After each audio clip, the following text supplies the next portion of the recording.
कंधे पर बिठाकर गणेश जी महाराज को लेकर गए।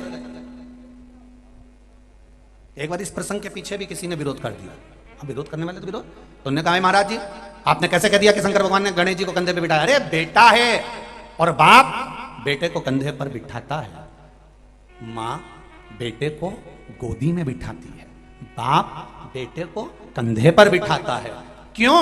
माँ बेटे को गोदी में बिठा कर कहती है कि तू मेरे गोद में बैठ जा, मैं तुझे वो नंदी का दर्शन करा दूंगी, वो महादेव का दर्शन करा दूंगी, वो महाराज का दर्शन करा दूंगी। क्यों? माँ चाहती है कि जितना मैं देख सकती हूँ उतना मेरा बेटा वहां तक देख ले। और बाप एक ऐसा होता है जो कहता है मुझसे ज्यादा मेरा बेटा देख ले। केवल बाप ऐसा होता है, केवल पिता ऐसा होता है कि बेटे को अपने से ज्यादा देखने का पावर देता है, कि मुझसे ज्यादा देखे, मुझसे ज्यादा देखने का प्रयास करे। मेरे कंधे पर बैठ और ज्यादा देख, और उन्नति की ओर बढ़, और तरक्की की ओर बढ़, और आगे का देखो। वो पिता होता है।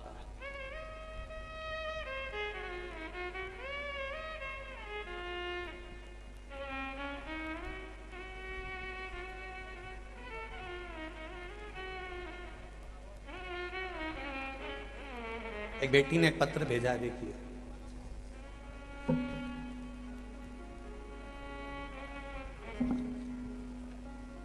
रीना सोलंकी मंदसौर से हैं। कहीं बैठी हो तो हाथ हिलाइएगा रीना जी। रीना सोलंकी मंदसौर से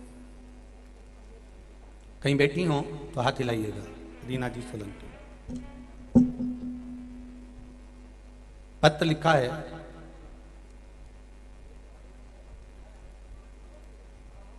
हमारे सनातन धर्म से जोड़ने का गुरुदेव आपने जो कार्य किया उसकी मैं प्रशंसा करूं, मेरे पास शब्द नहीं। उसके बाद फिर गुलाब जामुन खाओ, मुंह से बहुत तेज है, बहुत तेज है, और तब खोपरा पाक, और फिर गुलाब जामुन जब मुंडा में जाए तब मजा आए कि गुलाब जामुन का स्वाद जोरदार था। और जब मीठा मुंह में जाएगा फिर पानी से गटका जाएगा। पानी की प्यास तभी तो लगती है जब मीठा मुंह में हो। नमकीन खाने के बाद पानी नहीं पिया जाता, मीठा खाने के बाद। आज भी उत्तर प्रदेश में, बिहार में आप जाइए, आपकी प्लेट में मीठा रख दिया जाएगा। जाते से ही पहले मीठा खिलाएंगे फिर पानी पिलाएंगे। क्यों? पानी की प्यास का आनंद ही तभी है जब मुख में मीठा जाए, आनंद तभी आएगा।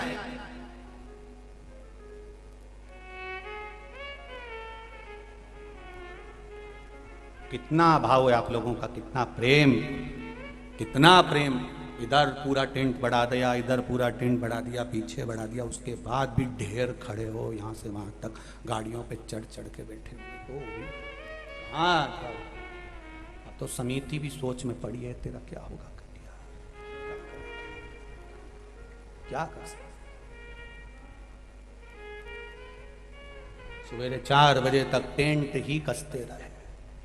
अब तुम निकलो तब टेंट कसा है। अब 5 बजे कट्ठा छूटे, तुम उनको जाते जाते आराम से छोरा छोरी के पकड़ती डोलती, 6 साढ़े 6 बजे तो घर जाती, और पूरा ग्राउंड खाली हो तब वो टेंट बनना चालू, और ग्राउंड तब खाली हो ये तो भगवान जाने। तुम जाती हो, दूसरे आ जाते हैं देखने के लिए, कि कई लोग आते भी देखने के लिए कि आखिर हम जाके देखे तो सही, इतना पानी गिर रहा है तो कितना भग गया तो सही। और जब आए तो इनके चक्कर आ गया बापड़ा उनके कि ये तो पानी में गीला हो रहा, धूप में पड़ा है, इतना धूप तेज पड़ रही, तो नहीं टसमस हो दिया। अब कई करे, इनका करे तो करे क्या आखिर। तो तुम्हारी भक्ति के आगे तो भगवान भी परीक्षा लेता रहता है थोड़ा थोड़ा। तो संसार है, संसार, इसका आनंद कुछ दूसरा है, इसका आनंद कुछ और। करो भजन, और उस भजन का सुख मधुरा को संतों ने आशीर्वाद दिया कि तू जब जब अटके, जब जब तेरे चित्तवृत्ति में आए तब तब तू ज्ञान दे सकती है। हम सब ऋषियों का ज्ञान तेरी चित्तवृत्ति में रहेगा। तू सबको समझा सकती है मधुरा, सबको समझा सकती है। वो मंदोदरी कोई साधारण नहीं थी साहब, उसका ज्ञान कितना प्रबल था। वो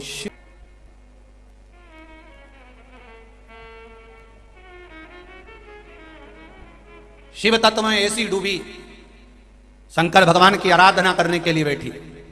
एक दिन आराधना में मंदोदरी बैठी, दूसरे दिन हिंसक पशु पक्षियों ने उसको खाने का प्रयास करा। मैदानों को मालूम पड़ा कि मेरी बेटी के पीछे हिंसक पशु पक्षी पड़ गए। हिंसक पशु पक्षी,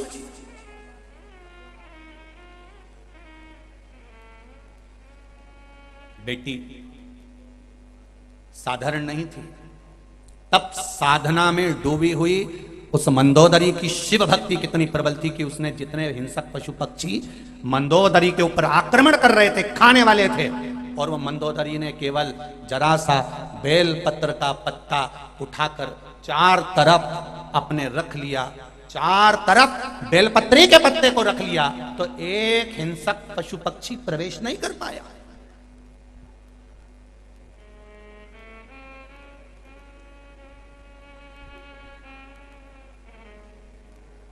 शिव जी पे चढ़े हुए बेलपत्र का भाव कितना है कि अगर वो शंकर भगवान पे चढ़ा हुआ बेलपत्र जमीन पर पड़ा हुआ दिख जाए तो उसको उठाकर एक साइड रख दो या अपने संभाल के रख दो, उसका लांगा नहीं जाता, उसको लांगते नहीं है।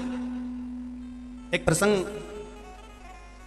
शिव महापुराण में आता है महाराज कि एक भगवान की भक्ति में लीन, भगवान के स्मरण में लीन एक भक्त जो शिव की आराधना में हमेशा लगा रहता था, भगवान शंकर की आराधना में हमेशा समाहित रहता। एक बार वो शिव जी के लिए पूजन का सामान लेकर जा रहा था और देखा उसने कि बगीचे में बहुत अच्छे फूल लगे हैं, पत्तियां लगी हैं, तो उसने तोड़ लिया। राजा का नगर का राजा भी पूजन करने बैठा था, आज उसको फूल पत्ती नहीं मिले। उसने दूतों से कहा कहां गया, पता नहीं, कोई तोड़ कर ले गया, पता करो कहां है। रोज ब्रह्म मुहूर्त में आता, तोड़ कर ले जाता और पूजन कर देता शिव जी की, और राजा अकेला रह जाता। तो राजा को क्रोध आ गया और राजा ने अपने दूतों से कहा क्या वो पकड़ रेत योनि में चला गया। निर्माल्य दरवाजे पर रखा गया और वो व्यक्ति अंदर आया तोड़ने के लिए। संत स्वभावी था, भगवत भजनावली था, नाम कीर्तनी था, शिव भक्ति में डूबा रहता था, प्रेत योनि में चला गया, रोने लगा। शिव जी ने कहा क्या बात है, क्यों रोते हो प्रभु, मैं इंसान से प्रेत बन गया। कारण कहा तू जिस निर्माल्य को लांगा, तो मैंने पुण्य करा वो कहां गया, तो क्या निर्माल्य अगर लांगा जाए तो जिंदगी का कितना भी पुण्य करा जाए वो समाप्त हो जाता है। विद्वान ब्राह्मण यह जानते हैं, विद्वान ब्राह्मण यह अच्छे तरह से जानते हैं कि जो निर्माल्य उतारा जाता है भगवान का, उसको आंखों से लगाकर फिर रखा जाता है कि भगवान ये आपका चढ़ा हुआ महाप्रसाद, ये निर्माल्य, ये निर्माल्य। हम तो इतना नहीं जानते क्योंकि हम विद्वानों की गिनती में नहीं हैं और ना हम विद्वान बनना चाहते हैं। हम तो प्रदीप मिश्रा हैं, साधारण भाव, जो कथा मिल जाती है, ज़्यादा संस्कृत आती नहीं, जो है पढ़ा वो तुम्हारे सामने लाकर छोड़ दिया।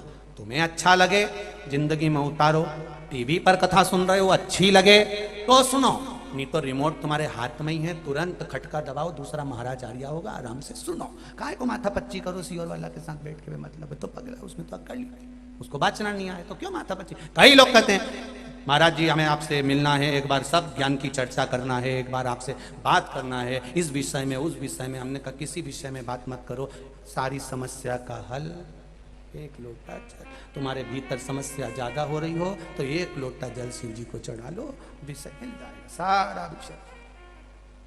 ना कोई हम विद्वान हैं ना बहुत ज्ञानी हैं, हम तो केवल शंकर के चरणों के दास हैं। बाबा ने ये शरीर दिया है तो उनकी कथा बच रही है और आप प्रेम से सुनकर मेरे बाबा के बनते चले जा रहे हो बस। और वो एक पत्र देखिए कितना सुंदर पत्र होगा उस बहन का, देखिए आप।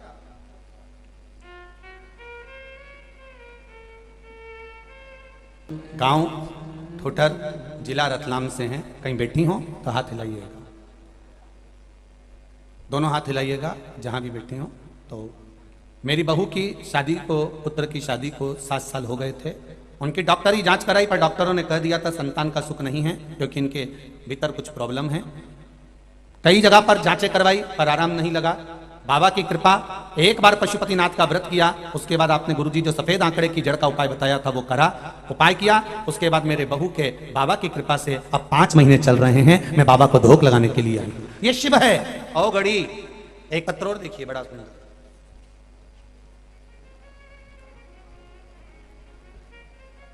महाराज जहां कहीं भी बैठे हो, मेरा नाम सीमा कुंवर महेंद्र सिंह सोनगरा है। मैं जिला मंदसौर गांव बेलरा से हूँ। गुरुजी क्या बखान करूं शिव महिमा की।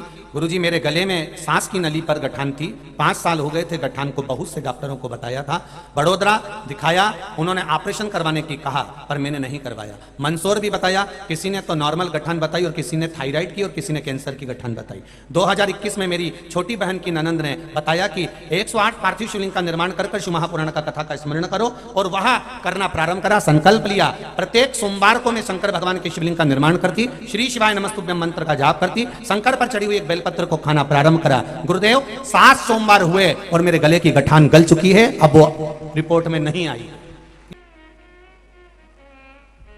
दान, थोड़ा सा भी दान करते हैं, भजन करते हो, भोजन करते हो, निवेदन है, दान करो, भजन करो, भोजन करो, छुपा कर करो, छपा कर नहीं।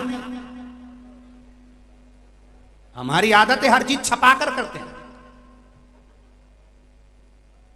मैंने इतना दान दिया, अखबार में छपा दो, मैंने इतना करा, वहां छपवा दो। नहीं, दान करो तो छुपा कर करो, छुपा कर दीजिए।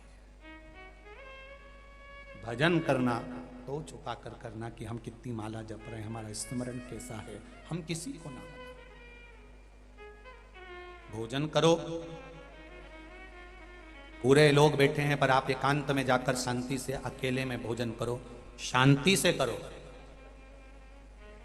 सवेरे 9 बजे दुकान खोलकर बैठते हो, रात को 11 बजे तक जाते हो रे। वो कोरोना महामारी को तो धन्यवाद देना कि तुम कमा नहीं रहे थे, 1 रुपया तुमने उस कोरोना महामारी में पूरे 2 महीना 3 महीना जितने महीना कोरोना चला, 1 कमाने के लिए नहीं गया। और तो भी मेरे परमात्मा ने तुमको घर में रखा और गरम गरम रोटी खिलाई। जितना तो तुम दुकान पे बैठ के कमाते थे तो ठंडी खाते थे, दुकान पर बैठकर कमा रहे हो तो ठंडी खाते हो। 8 बजे से दुकान पर 9 बजे से गए हो और जब आए मैं टिफिन लगा दे, मैं टिफिन खा लूंगा, और दुकान पर टिफिन पड़ा हुआ है, बहुत देर का भोजन भी कह रहा है कर ले दादा कर ले, पर नहीं करा, कमाने में लगा हुआ। इतना कमाया कि रोटी भी गरम नहीं खा पाया, आखिरी तक भी रोटी गरम नहीं मिली, आखिरी तक भी। और इतना कमाया, हाय हाय मोबाइल पे लगा है, रोटी मुंडा में केवल ठूस रहा है, खा तो नहीं ना रहा है, ठूस रहा है। जल्दी खाऊंगा, मेरे को वहां जाना, जल्दी खाना मेरे को वहां जाना, जल्दी खाना मेरे को वहां जाना, मेरे को जल्दी आना, मुझे वहां करना, ये करना वो करना। अरे किसके लिए कमा रहे हो? 2 रोटी तो चैन से खाओ। 9 बजे से दुकान पर चले जाते हो, रात को 10-11 बजे आते हो, कमा कर कमर टूटी जा रही है, बीपी शुगर ऊंचा नीचा होए जा रहा है, बाल झड़े जा रहे हैं, पूरे शरीर पूरा बेकार हो गया, और 2 रोटी भी चैन से नहीं खा रहे, 2 रोटी भी। और मेरा माताओं से निवेदन है, अपने पति से एक शब्द जरूर कहा करो कि किसके लिए कमा रहे हो। ठीक है, पूत सपूत तो की धन संचय, और पूत कपूत तो की धन संचय। बेटा सपूत होगा ढेर लगा देगा, और बेटा कपूत होगा 50-50 लाख की 4 गाड़ी भी छोड़कर जाना तो सब राख मिला देगा। बिल्डिंग कोठी बंगला दुकान ढेर बनाकर चले जा, सब राख मिला देगा। बेटा सपूत होगा जोड़ेगा, और बेटा कपूत होगा जोड़कर चले जा, सब राख मिला देगा। किसके लिए जोड़ रहे हो? किसके लिए?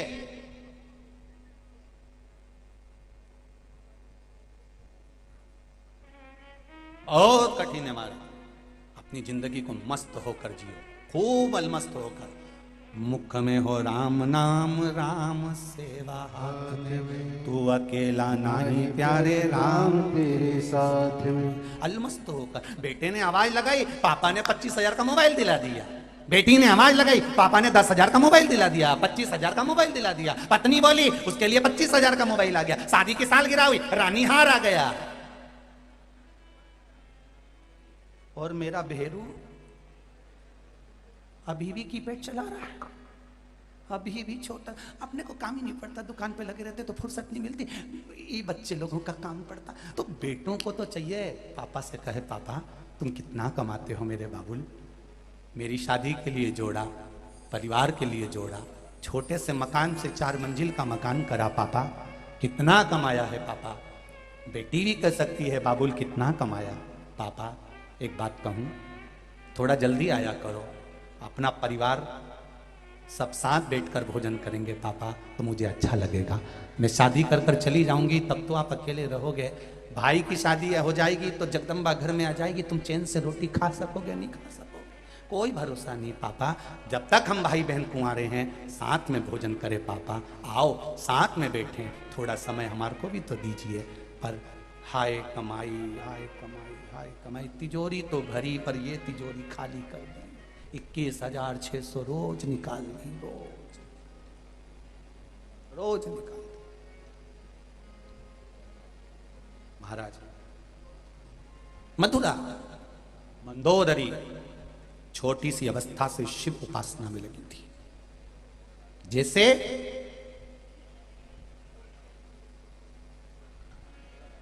दक्ष प्रजापति के घर में इतनी कन्याओं का जन्म हुआ और कन्याओं के जन्म के बाद भी मां जगतजननी दुर्गा भवानी से दक्ष प्रजापति कहता मेरे घर में एक बेटी और हो जाए, एक बेटी का और जन्म हो जाए। मैं दानव मंदसौर की पावन धरा पर जहां मंदोदरी रही, मैं दानव ने भी अपनी धर्म पत्नी से हेमा से कहा था, हेमा अगर भगवान मेरे पास आकर कहे कि मैं तुझे क्या चाहिए, तो मैं दानव कहता है मैं एक बेटी और मांग लूंगा, क्योंकि बेटी के बराबर कुछ नहीं, कुछ नहीं, बेटी के आगे कुछ भी नहीं। बेटा एक कुल को तारता है और बेटी 2 कुल को तारती है। बेटी का जीवन कोई साधारण जीवन है क्या? एक नारी का जीवन बड़ा कठिन जीवन है, बड़ा कठिन। पूरी बंधन में जिंदगी निकलती है। पहले बचपन में माता पिता का बंधन है, बड़ी हुई भाई का बंधन, फिर छूटी पति का बंधन, फिर आगे बढ़ी पुत्रों का बंधन, और आखिरी में अर्थी पे लेटी तो भी खींच कर बांधा गया बंधन। पीछा छूटा का बंधन। शंकर जी के पास गई शमशान में, तब सारे बंधन, हाथ में कहीं का डोरा भी बंधा हो तो काट दिया जाता। इतने इतने समझदार लोग बैठे, इनसे पूछो मैं शमशान में डोरा काटे कि नहीं काटे? जलाने से पहले जितने बंधन होते सब काट दिए जाते हैं। क्यों? शंकर भगवान ने पार्वती से कहा था, पार्वती सारी दुनिया में बंधन चलेगा पर महादेव के पास कोई बंधन नहीं चलता, मेरे पास आओगे सारे बंधनों से मुक्त हो जाओगे। इसलिए शमशान में आग लगाने से पहले सारे बंधन काट दिए जाते हैं। शरीर पर जो जो माला हो, कंठी हो, मोली बंदी हो, नाड़ा बंधा हो, सब काट दे, कि जलने से पहले बंधन मत रहने देना, क्योंकि शंकर के पास जा रहा है। शिव के पास जाओ, कथा में जाओ, शिव महापुराण में जाओ, आस्था चैनल पर सुन रहे हो चाहे फेसबुक पर सुन रहे हो, शंकर की कथा में लगे हो, शिव मंदिर में लगे हो, तो बंधन में मत रहना कि किसी ने ये बोल दिया, किसी ने वो बोल दिया, किसी ने यूं बोल दिया, कोई बंधन नहीं। आग लगे बस्ती में, अपन रहे हो मस्ती में। जो जितना ज्यादा बोले उसकी दुकान के सामने से खजूर वाली चोटी करके ज्यादा निकलो, जा आग लगन दो, लगे तो देखा जाए। कई लोग हंसेंगे, बताओ शंकर जी पे पानी चलाने चली ये आई सियोर वाला गुरु जी की चेली, तो और मोबाइल में गाना बजाते चलो, तेरे डमरू की धुन में काशी और मस्ती में जाओ, अलमस्त। सावन का महीना आए, रोज शिव जी की आराधना, शिवरात्रि आए, शिव जी की आराधना, मन में शंकर बस जाए, बस आनंद ही आनंद। बोले बोले तो यहीं देखो, जब भजन होता है कई कई तो बेचारी शर्म में बैठी रहती, उठूं कि नहीं उठूं, फिर थोड़ा सा पल्लू लिया, फिर इधर उधर देखी, अब मन तो करा, सोफे से उठी भी, फिर इधर वाले ने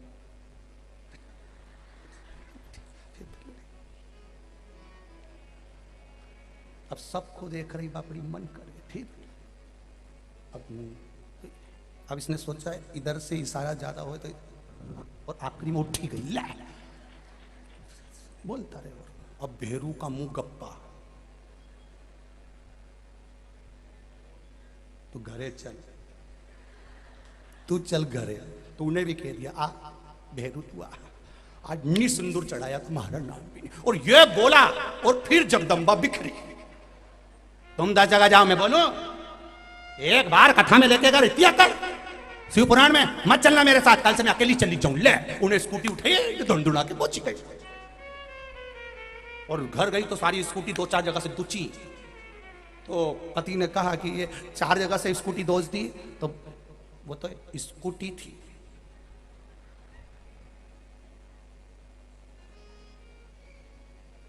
ओखली में अदरक रखा है, जब मुझे गुस्सा आती है मैं बोलती कम और कूटती ज्यादा हूं। पूरा अदरक मैंने कूट दिया, तो फ्रिज में कूटा कुटाया क्यों रखा? क्योंकि अदरक चाय में तो इतना सही डलता है, तो जब गुस्सा आए मैं अदरक को कूट लेता हूँ। आज स्कूटी हाथ लग गई, स्कूटी को देख लो 4 जगह से, हमारे पीछे मत पड़ी चलो कथा सुनूं, जब तक मत बोलना। हमारा मंसूर में कथा चली रही है और मैं 2 बजे से 5 बजे तक कथा सुनूं, वो बीच में हमारे कोई तकलीफ नहीं ना मुझे। तो कि मैं कहाँ जाए, वहाँ बैठवे की जगह नहीं, तुम चुप रहो, मैं फंसी के बैठी जाऊंगी पर जाऊंगी, नहीं रुकूंगी, जा पहुंच गई। अरे पानी गिरे गिरे गिरे तो कहीं गली जाऊंगी, धूप पड़ रही है तो कहीं काली। कल यहाँ धूप आ रही थी तो माताएं बड़े आराम से बैठी और ऐसा ऐसा पल्लू करके बैठी। मैंने कहा गजब सूर्य नारायण भगवान, पर्दा करना तो तूने सिखाया दातार, गजब। चित्त वृत्ति में बहुत शिव तो बैठे, शिव की आराधना नहीं छूटना चाहिए। मंदोदरी नहीं डरी, स्मरण करती रही। 4 बेलपत्री उसने चारों तरफ रखी, आए असुर राक्षस सब आए, पर वो बेलपत्री का बल इतना प्रबल था कि अंदर प्रवेश ना कर सके। बेलपत्री में वो बल है कि अंदर नहीं आ सकते।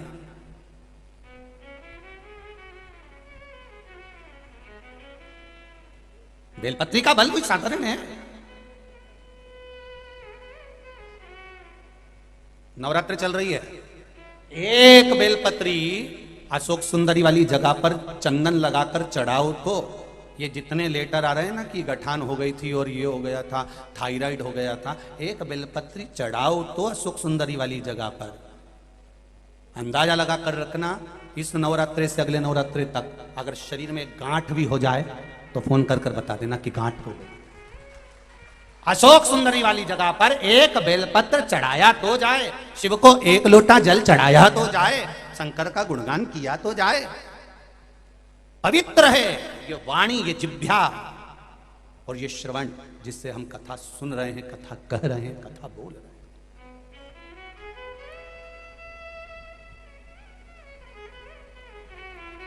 दक्ष प्रजापति ने, मैं दानव ने भी कहा कि एक बेटी और मिल जाए, भगवान से प्रार्थना एक बेटी और जन्म है। जरा विचार करिए कि बेटी की पाने के कितने कितने आनंद होगा। और यहाँ बेटा, तो यहाँ दक्ष प्रजापति ने भी कहा मुझे एक बेटी का और जन्म हो जाए। तो कहा बेटी का क्या करोगे? माता रानी ने कहा तुम्हारे घर में पहले से इतनी बेटियों का जन्म हो गया, अभी और बेटी का क्या करोगे? नहीं, मुझे बेटी चाहिए।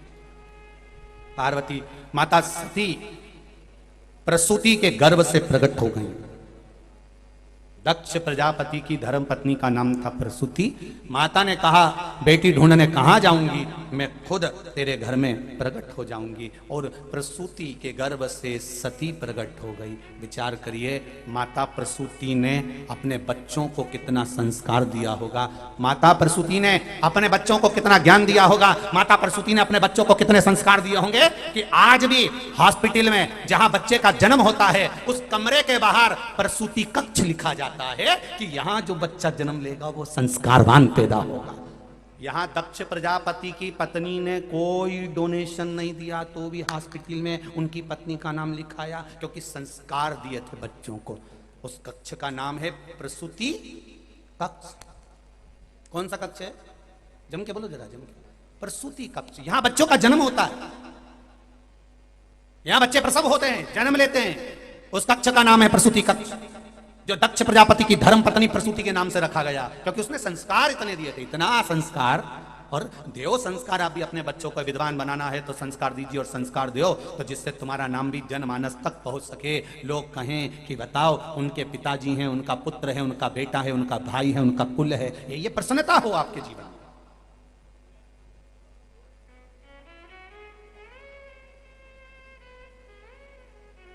एक बेटी और हो जाए तो वो बेटी हुई प्रसूति के गर्भ से सती हुई। सती मैया ने बाल्यावस्था में तब साधना करी, जैसे मंदोदरी ने तब साधना करी। जब मंदोदरी जैसे चारों तरफ बेलपत्र लगकर भगवान का भजन करती थी,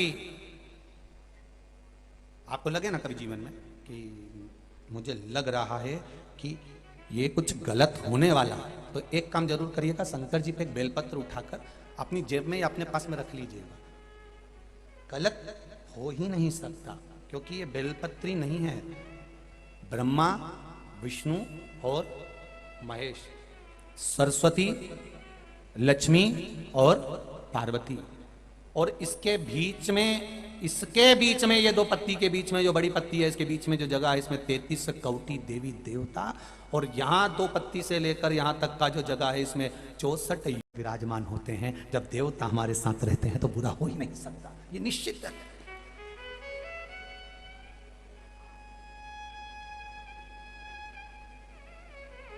देव साथ है।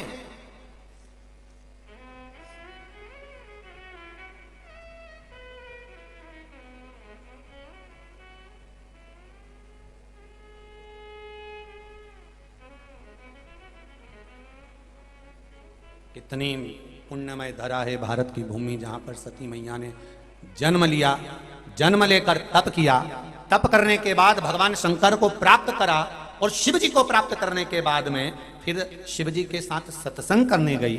सत्संग में थोड़ा सा अभिमान जाग गया, शरीर दक्ष प्रजापति के यहाँ त्याग ना पड़ा। तो लोगों ने कहा कि सती मैया ने शरीर का त्याग करा, एक गलती माता सती ने कर दी थी जिंदगी की, वो गलती आप कभी मत करना मंदसौर वालों।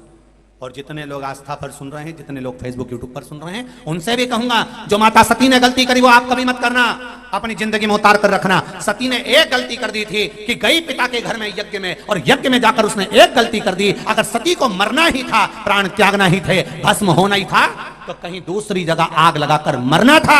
सती मैया अगर मरी, प्राण त्यागे, भस्म हुई, तो यज्ञ जिस कुंड में हो रहा था सती उसी कुंड में कूद गई।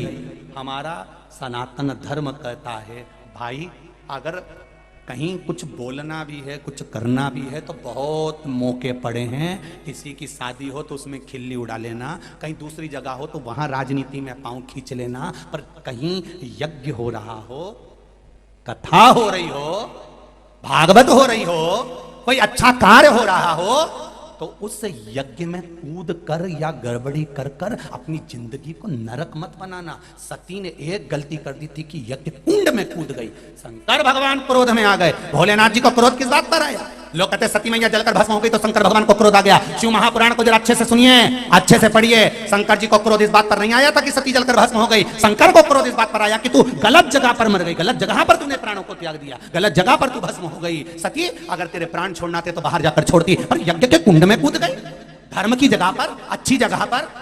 अरे पांव खींचने के लिए बहुत जगह पड़ी होती है, गलत करने के लिए बहुत जगह पड़ी होती है, पर कहीं सनातन धर्म आगे बढ़ रहा हो, धर्म आगे बढ़ रहा हो, यज्ञ हो रहा हो, अनुष्ठान हो रहा हो, कुछ अच्छा हो रहा हो, तो वहां पर कूद कर गड़बड़ी कर कर अपनी जिंदगी नरक मत कर। सती तूने गलती कर दी, इसलिए मैं तुझे कहता हूं सती कि तू यज्ञ के कुंड में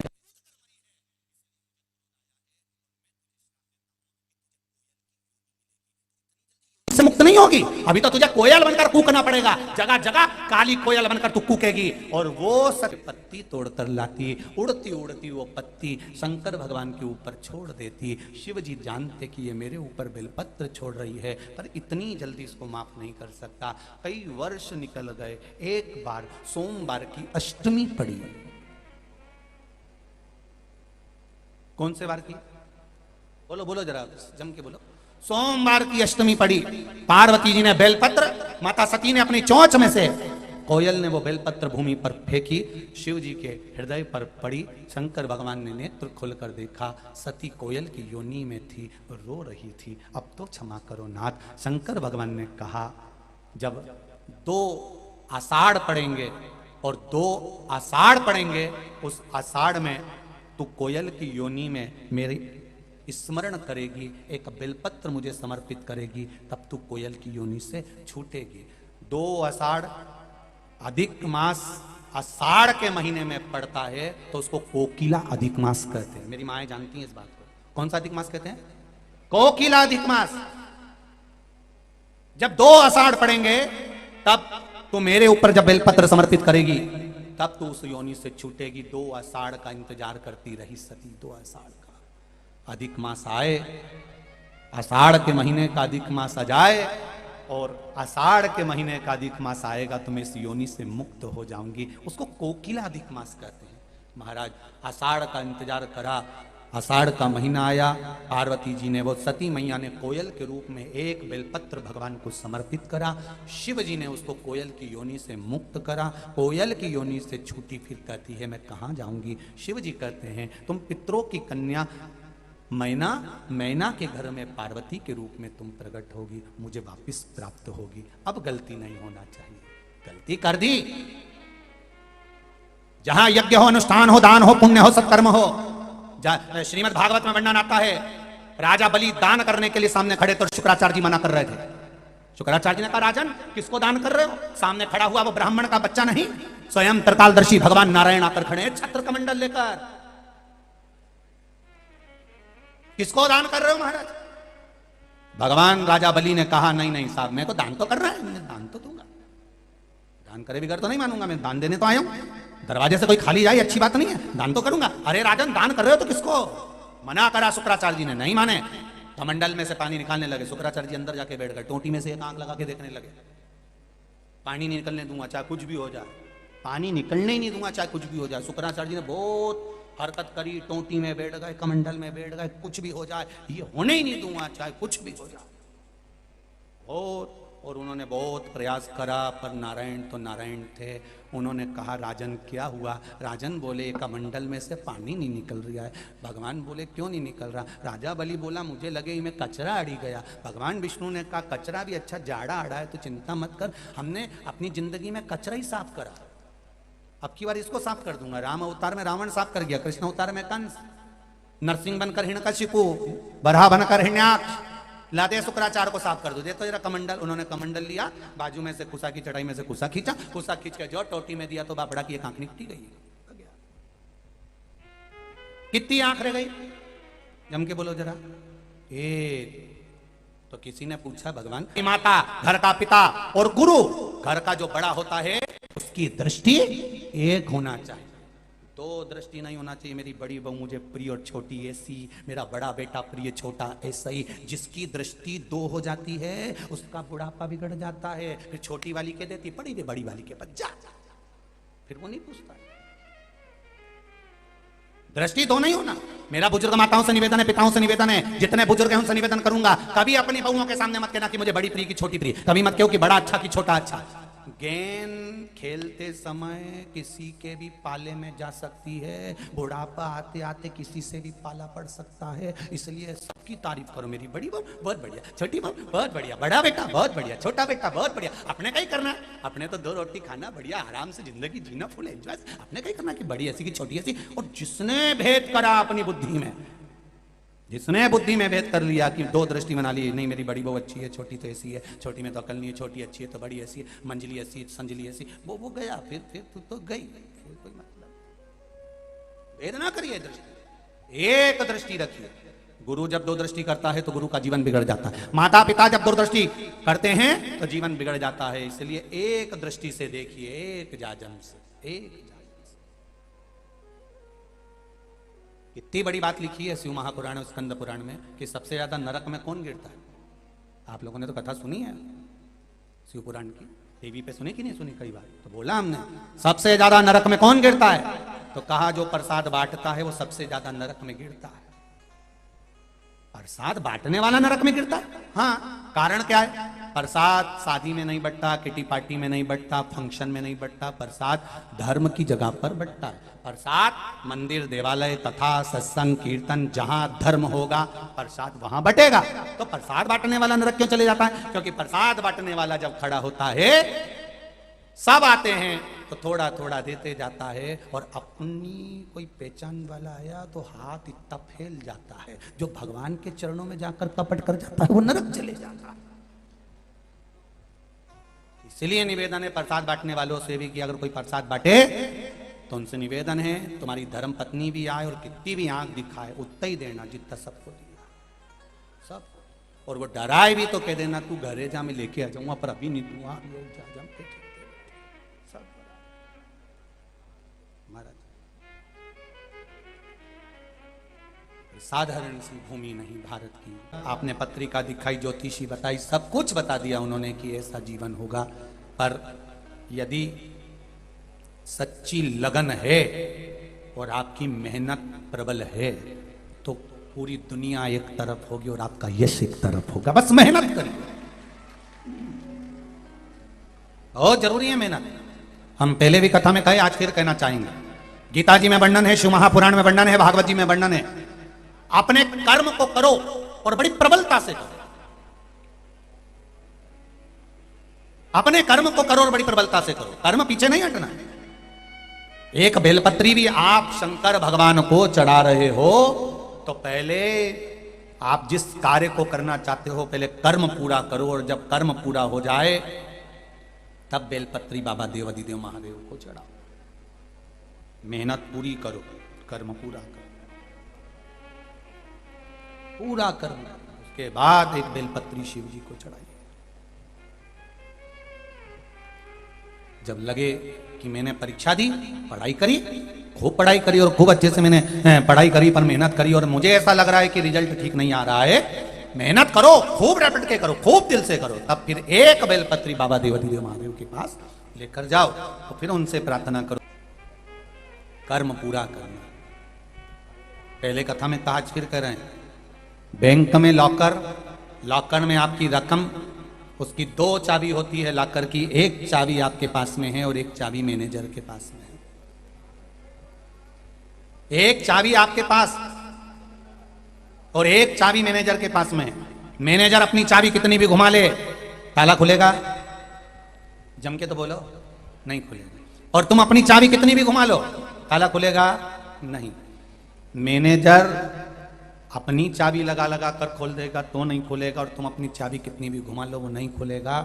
चाबी दोनों की लगना चाहिए। शिव महापुराण कहती है, आप कर्म की चाबी घुमाए जाओ, मेहनत करे जाओ, करे जाओ, कर्म करे जाओ, पढ़ाई करे जाओ, काम किए जाओ, एक ना एक दिन मेरा देवाधिदेव महादेव तुम्हारे भाग्य की चाबी को घुमाकर चला जाए।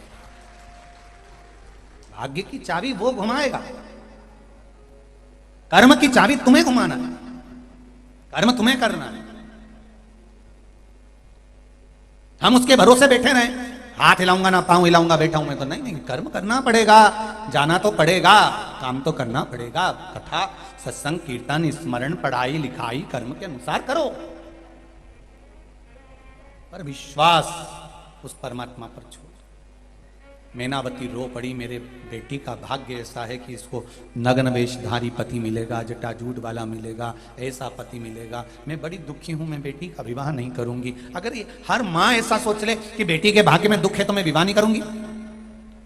और बेटियों से निवेदन है, मेरी माताओं से निवेदन है, अपनी बेटी को पढ़ाओ लिखाओ, विद्वान बनाओ, खूब अच्छा पढ़ाओ, जितना पढ़ा सकते हो उससे जोरदार पढ़ाओ, पर बेटी को थोड़ा संस्कारवान भी बनाओ। और ये बताओ, जिंदगी बहुत बड़ी है बेटा, तेरी जहां शादी होगी हम पेट्रोल पंप देख लेंगे, गाड़ी देख लेंगे, बंगला देख लेंगे, मंजिल देख लेंगे, छोरा देख लेंगे, पर भाग्य थोड़ी ना देखेंगे। बेटी को ये बताओ, हम सब कुछ देख लेंगे बेटा, पर भाग्य नहीं देख सकते। पेट्रोल पंप देख कर दिया, गाड़ी बंगला देख कर दिया, छोरे एक लड़का था, तू उसके इसके बाद सबने सोचा था, सबकी यहाँ से रिपोर्ट अच्छी आई कि लड़का अच्छा है, एक ही है, एक ही है, एक ही है, सब सोच समझ के शादी करी बेटा, उसके बाद भी तेरी जिंदगी में दुख लिखा, तो क्या कर सकते? ये बेटी को समझाओ। जरा सा दुख आया, मायके आकर बैठ गई, जरा सी तकलीफ आई, मायके आकर बैठ गई, नहीं, पहले दुख का सामना करो, समझाओ। जब उन्नति की सीढ़ी पर चढ़ोगे, पतंग और नाम जितना ऊंचा जाता है, काटने वाले उतने ज्यादा बढ़ जाते हैं। इसलिए घबराना नहीं बेटा, आगे बढ़ते चले जाना है। जितना नाम ऊपर जाएगा उतने काटने वालों की संख्या बढ़ जाएगी। जितनी पतंग ऊपर जाएगी, आसपास के छत वाले उसी पतंग को काटने में लग जाएंगे। आसपास की पतंग को नहीं, आपकी पतंग ऊंची हुई, आपका नाम आगे बढ़ा, बहुत आगे बढ़ा, और काटने वाले पीछे पड़ गए, वो पड़ेंगे, काटेंगे, चाहे कुछ भी हो जाए, पर घबराना नहीं, नहीं घबराना। पतंग की डोरी महादेव के हाथ में है और नाम की भी डोरी महादेव के हाथ में है, तो कितने ही काटने वाले इकट्ठे हो जाएं, पतंग का कुछ बिगड़ने वाला नहीं है, वो उड़ती ही चलती, काटे कहीं का काटे। बेटियों को समझाओ, अपनी बेटियों को ज्ञान उपदेश दीजिए, अपनी बेटी को समझाने का प्रयास करिए, अपनी बेटी को बताने का प्रयास करिए, बेटा जीवन बहुत बड़ा है, बहुत दुख आएंगे, बहुत कष्ट आएगा, बहुत रोग बीमारी, दुनिया का दुख तकलीफ तेरी जिंदगी में आएगा, पर हिम्मत मत हारना, भगवान पर भरोसा रखना, दौड़ दौड़ कर मायके, जरा जरा सी बात फोन पर मत करना, घर के थोड़ा दुख झेलना सिखाओ बच्चों को, जिससे इनकी जिंदगी में सुख की घड़ी भी आए तो इनको महसूस हो।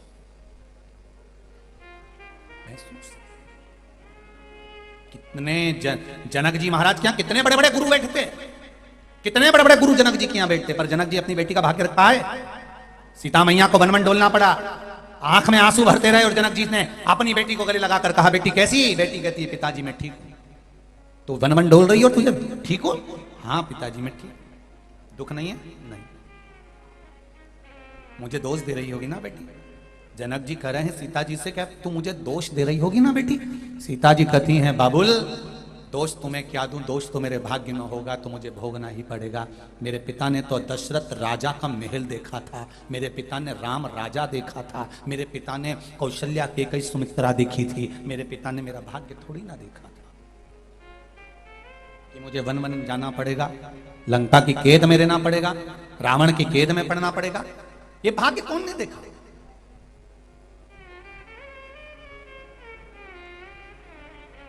भाग्य कौन देखा है?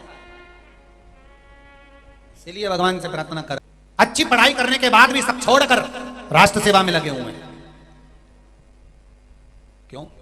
दिल में मातृभूमि के प्रति प्रेम जागृत हो गया, दिल में एक उमंग मातृभूमि के प्रति जागृत हो गया, तो उन्होंने सोचा राष्ट्र की सेवा से बढ़कर कुछ नहीं। लगे पैरों पे लिखना जाना गुरुद्वारे, हाथों पे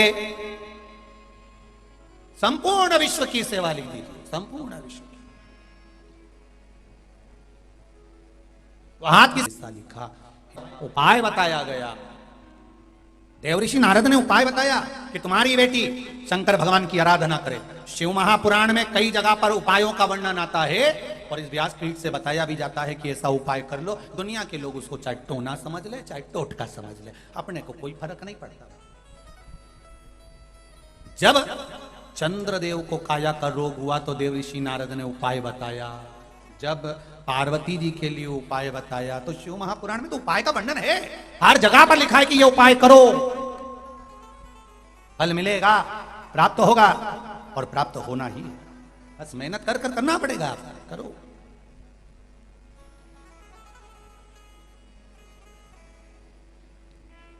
कहा अगर ये शिव जी की आराधना करे, शंकर इसके पति बन जाए। शिव जी की आराधना करी, पार्वती मैया ने बाल्यावस्था से शंकर भगवान को पति मान लिया, शिव की आराधना में लग गई। बाल्यावस्था से भगवान शंकर की आराधना करना, स्मरण करना, पूजन करना, अर्चना करना, पार्वती मैया उसमें रम गई, उसी में लगी रही, उसी में लगी। समय आया, भगवान विष्णु के साथ में माता पार्वती का विवाह पक्का किया गया। किसके साथ पक्का किया गया? भगवान विष्णु के साथ माता पार्वती का विवाह पक्का किया गया।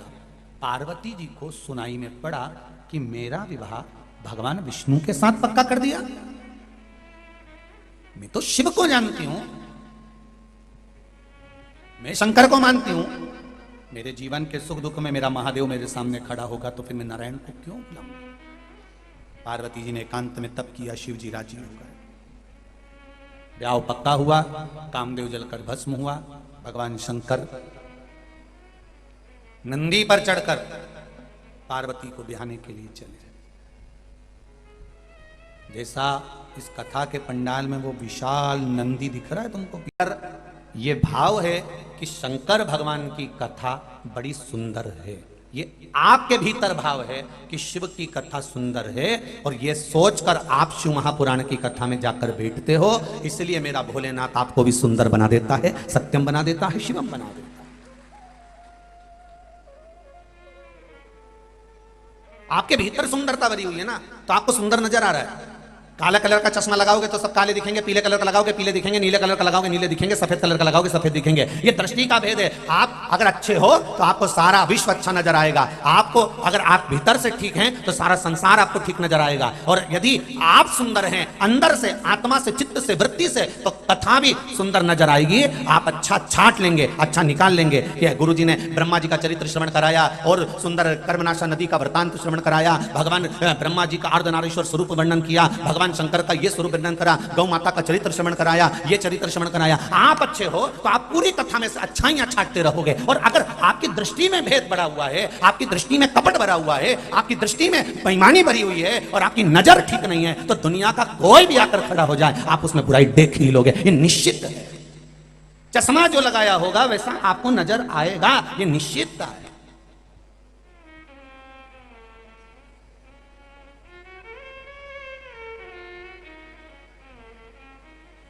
एक धनपति व्यक्ति, करोड़पति व्यक्ति, अरबपति व्यक्ति खूब पैसा लुटाए तो लोग कह देंगे हराम का आ रहा होगा तो लुटा रहा होगा। अब दृष्टि देखिए। और अगर करोड़पति व्यक्ति 1 रुपया खर्च नहीं करे तो लोग कह देंगे कहीं छाती पे बांध के ले जाएगा, इतना कमा रहा है 2 रुपए दे नहीं सकता। अब दृष्टि देखिए। दुनिया में सबको संतुष्ट करना बहुत कठिन है भाई, बहुत कठिन, बहुत कठिन है।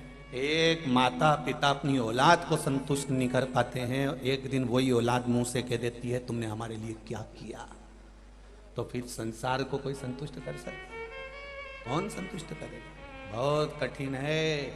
पूरा शरीर का एक एक अंग को बुढ़ापा आ जाता है, ये घुटने भी बुढ़े हो जाते हैं, ये कान भी बुढ़े हो जाते हैं, ये आंख भी बुढ़ी हो जाती है, ये नासिका भी बुढ़ी हो जाती है। शरीर का एक एक अंग बुढ़ापा ले लेता है, शरीर का एक एक अंग बुढ़ा हो जाता है। केवल एक अंग शरीर के अंदर है, ये जीवान जो कभी बुढ़ी नहीं होती। अगर ये बुढ़ी हो जाती तो घर में कभी सास बहू का झगड़ा ही नहीं होता, कभी सास बहू का झगड़ा नहीं होता अगर ये जीवान बुढ़ी हो जाए। हाथ बूढ़े हो गए, अब मुझसे बनता नहीं, हाथ धुज रहा है। पांव बूढ़े हो गए, मुझसे चला नहीं जाता। नेत्र बूढ़े हो गए, मुझे दिखाई नहीं देता। कान बूढ़े हो गए, मुझे सुनाई नहीं देता। नासिका बूढ़ी हो गई, दिन भर नाक में से पानी बहता रहता है।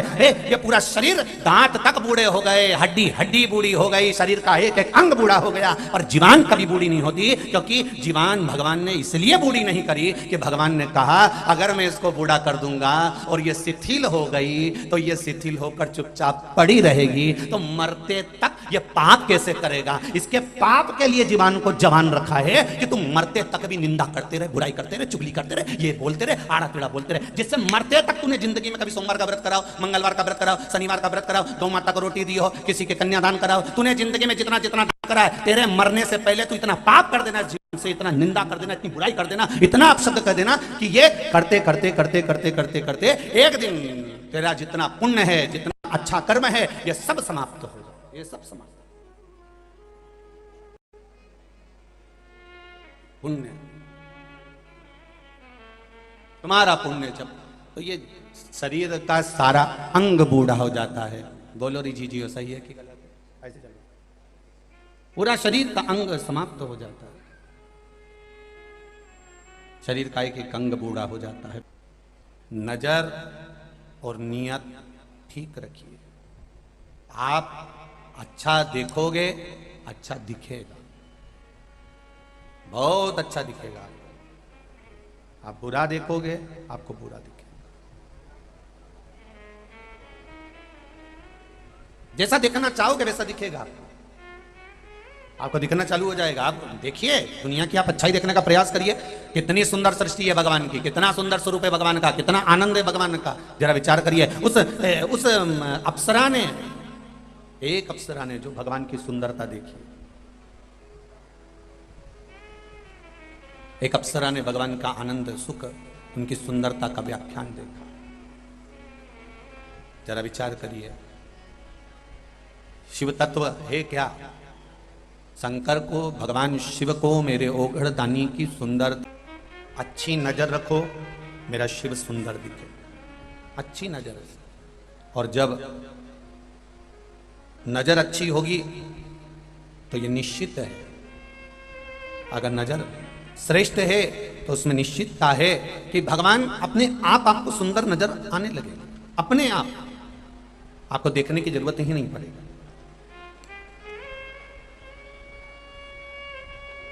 आपके भीतर की सुंदरता आपको भगवान में अच्छापन दिखाने का प्रयास करेगी। जितने भी लोग कथा में श्रवण कर रहे हैं, कथा सुन रहे हैं, भगवत भजन कर रहे हैं, भगवत स्मरण कर रहे हैं, भगवत भक्ति को धारण कर रहे हैं, आप उसमें श्रेष्ठता ढूंढेंगे, श्रेष्ठता मिलने लगेगी अपने आप, कहीं जाने की जरूरत भी नहीं पड़ेगी। अविरल भक्ति को पाने का महाराज, एक अप्सरा जिसका नाम है मधुरा, जरा विचार करिए, वो मधुरा भगवान शंकर के पास पहुंची है, देवलोक से पहुंची है, और शंकर भगवान के स्वरूप में उसे सुंदरता नजर आ रही है। भगवान शंकर का स्वरूप उसे सुंदर दिख रहा है, भगवान शंकर का स्वरूप उसे आनंदमय दिख रहा है, भगवान शंकर का स्वरूप उसको अलमस्त आनंद भक्ति में नजर आ रहा है। वो मधुरा जो देवलोक में निवास कर रही थी, केवल भगवान शंकर के सुंदर स्वरूप को देखने के लिए, भगवान शंकर के सुंदर स्वरूप को जानने के लिए पृथ्वी पर गई है, मृत्यु लोक में गई है, भगवान शंकर के स्वरूप को जानने। आप रामेश्वरम गए 12 ज्योतिर्लिंग का दर्शन करने, कहीं आप गंगा सागर चले गए, जितनी जगह हम जाएंगे उतनी जगह से हम बुरा छाट कर लाएंगे। मैं तो वृंदावन गई थी, दर्शन करने के लिए गई थी, वहां तो इतनी गंदगी, मैं तो गिरिराज जी की परिक्रमा कर रही थी, पूरा नाली का पानी बाहर आ रहा था। अरे तू गिरिराज जी की परिक्रमा करने गिरिराज जी से नेन मिलाने गई थी कि नाली से नेन मिलाने गई थी? पूरा नाली का पानी बाहर आ रहा था। अरे मैं तो पहुंची थी वहां पर, और मैंने देखा वहां तो इतना भीड़, और कई जगह लोग के वहां का तो पंडा ऐसा, तो वहां का तो तू मां भगवान को रिझाने गई थी कि पंडा से भिड़ने गई थी?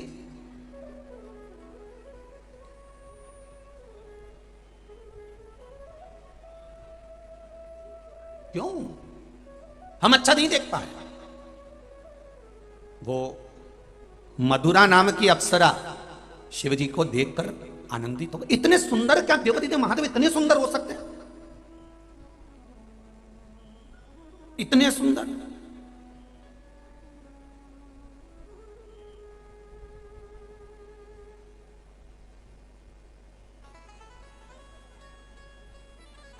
आज सुबह की बात बताऊं आपको।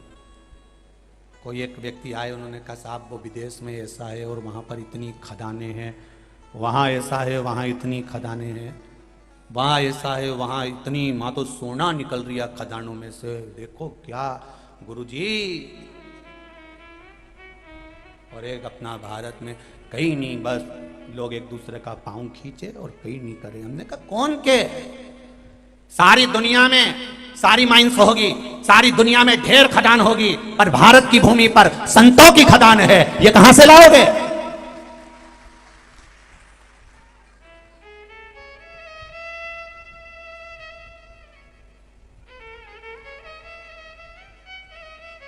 अरे वहां हिल स्टेशन है, वहां ये है, वहां लोग घूमने जाते हैं, वहां केवल दुनिया के लोग घूमने जाते हैं। पर एक को पकड़ कर बता दो कि तू अमेरिका गया था तो अमेरिका की रज को सिर पे लगा के आया था क्या?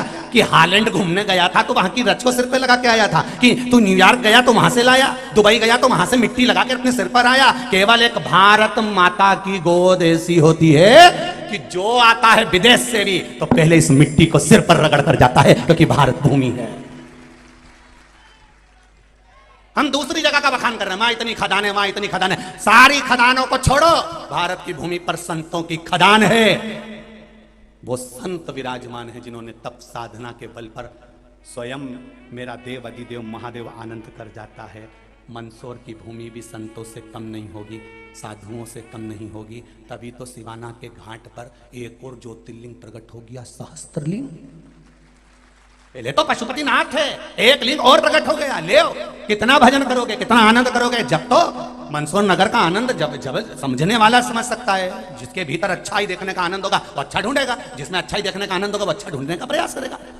वहां खदान, यहाँ संत की खदान है भारत की भूमि पर। मान लो घूमने जाते होंगे अमेरिका, न्यूयॉर्क, हालैंड, जहां जाना हो वहां घूमने जाते होंगे, पर वहां की मिट्टी को सिर पर नहीं लगाते होंगे। और हमारे भारत देश में दूसरे भी घूमने आते हैं तो गंगा, यमुना, सरस्वती, नर्मदा, कावेरी, ऐसे कई तीर्थों के घाट पर जाते हैं तो पहले तो गंगा जी को डुबकी लगाने से पहले प्रणाम करते हैं, फिर आते आते मिट्टी को सिर पर लगाते हैं। कुछ तो भारत की भूमि पर होगा, पर इतने विचित्र दृष्टि वाले लोग हैं, इन्हें दूसरे ही अच्छे लगते हैं। भारत की भूमि ठीक नहीं लग पाती।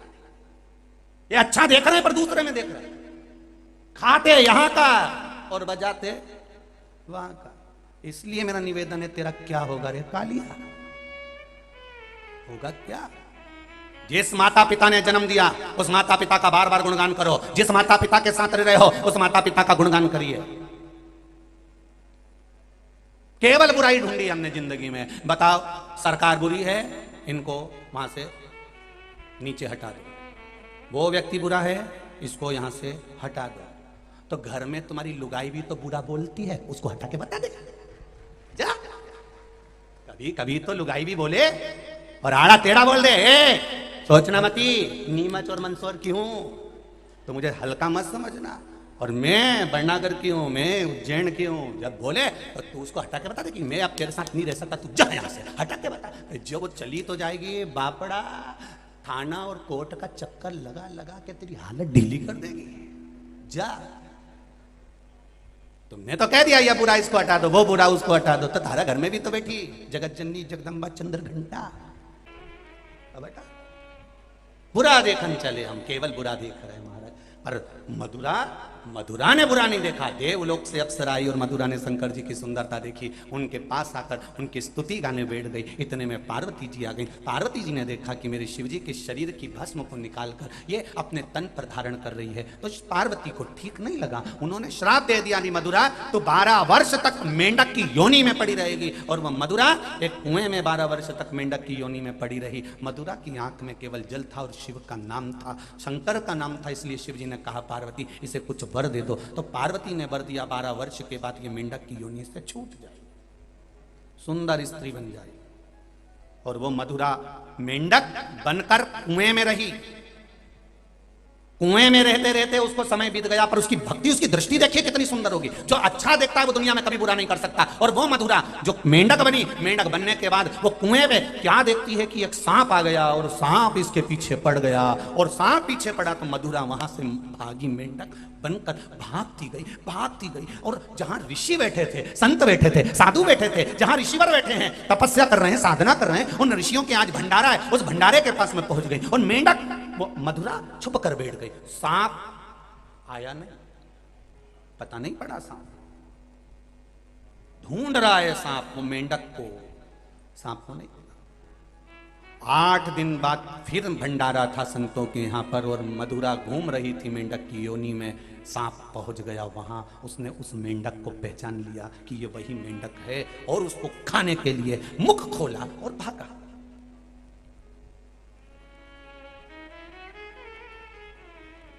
मुख खोला और भागा। जैसे आज सुबह अभिषेक चल रहा था बाबा का, और इतने सारे सभी भक्त लोग अभिषेक में लगे हुए थे, और वहीं एक सांप आकर घूम के आया था सुबह, और घूम के और वो जाए। तो ये तो शिव है, कहीं ना कहीं किसी ना किसी रूप में आकर दर्शन दे ही जाता है। वो आया, चले, उसका भाव।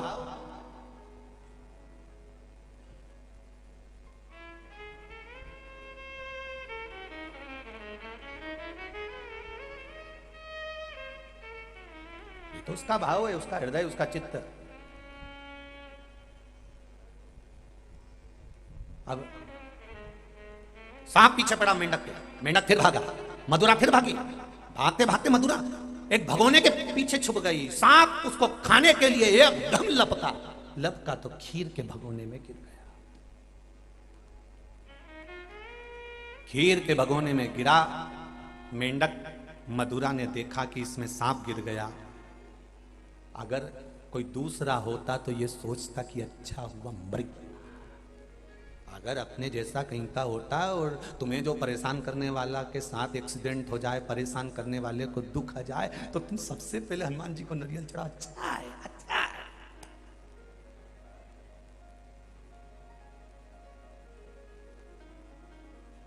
जिसके भीतर ईर्ष्या रहती है वो भगवान से यही कहता रहता है 24 घंटा, भगवान इसका बुरा कर दो, और अपना आधे से ज्यादा समय उसी में बर्बाद कर देता है, आगे ही नहीं बढ़ पाता। उस मेंढक मधुरा को लगा कि गजब हो गया, ये गिर गया, सांप मर गया, मेरा दोष है इसको मरने में। मधुरा ने कहा प्रायश्चित करना पड़ेगा, प्रायश्चित करना पड़ेगा। जिस खीर में सांप गिरा था, मधुरा उस खीर के पास आकर बैठ गई। संतों का इंतजार करती रही कि कोई संत आए। संत आए और जैसे ही देखा सामने से संत आ रहे हैं और उन्होंने खीर का भगोना उठाना चाहा, इतनी देर में मधुरा वो मेंढक उस खीर में गिर गया। और मधुरा मेंढक जब खीर में गिरा, गिरते ही ब्राह्मण संतों ने सोचा अरे ये मेंढक ने पूरी खीर बिगाड़ दी, मर गया मेंढक, तपती हुई गर्म खीर में मर गया। एक व्यक्ति होता तो सोचता कि अच्छा ही मेरे पीछे पड़ा था, मर गया, और अपना रास्ता ले लेता वापस, और भगवान को दिया लगाता कि अच्छा है मर गया, अच्छा पीछा छूटा। पर मधुरा ने उस सांप के लिए कि प्रायश्चित करूंगी, खुद ने अपने प्राणों को त्याग दिया, खीर में गिर गई। संत ब्राह्मण को मालूम पड़ा कि मेंढक गिर गया, तो उन्होंने खीर को वहीं पर उंडेल दिया, फेंक दिया। जैसे ही खीर उंडेलते से ही देखा कि इसमें तो सांप पड़ा था और हम संत साधु ना मर जाएं, इसलिए इस मेंढक ने हमारी रक्षा करी है। संतों ने हाथ में जल ले लिया। देखिए मंदोदरी का जन्म देखिए, कि लोग कहें कि मंदोदरी कैसी थी वो समझिएगा। संतों ने हाथ में जल लिया और उस मधुरा मेंढक जो मर चुका था उस पर जल छोड़कर कहा कि जा, तुझे हम जीवित करते हैं। और संत साधु वैसे ही नहीं छोड़ देते, गुरु ऐसे ही नहीं छोड़ देते। गुरु मेंढक को मेंढक ही बनाकर नहीं छोड़ते, संत मेंढक को मेंढक के रूप में ही नहीं छोड़ते, संत उसको पवित्र आत्मा बनाकर छोड़ते हैं। तो उन्होंने हाथ में जल लेकर उस पर छीटा और सुंदर स्त्री बना दिया। वहीं से मय दानव आ रहे थे, उन मय दानव ने देखा इतनी सुंदर कन्या मेरे बच्चे नहीं है, चरण पकड़ लिए। संतों ने कहा इस कन्या का क्या करेंगे, तुम ले जाओ, तुम इसका पालन करना। और वो कन्या का नाम मंदोदरी रखा। वो मंदोदरी जब जाने लगी, जाते जाते उसने संतों ऋषियों के चरण बांध देते हैं, जब जब कोई मार्ग से भटकेगा, चाहे तेरा बेटा हो, चाहे तेरा पति हो, चाहे तेरा पिता हो, चाहे तेरा भाई हो, चाहे तेरी बहन हो, मार्ग से जब भटकेगा मंदोदरी, तुझे किसी गुरु के पास जाने की जरूरत नहीं पड़ेगी। ये सप्त ऋषियों का ज्ञान तेरी बुद्धि में रहेगा और तू उन ऋषियों के ज्ञान से सबको ज्ञान देती रहेगी। तू साधारण नहीं रहेगी, तू साधारण नहीं है।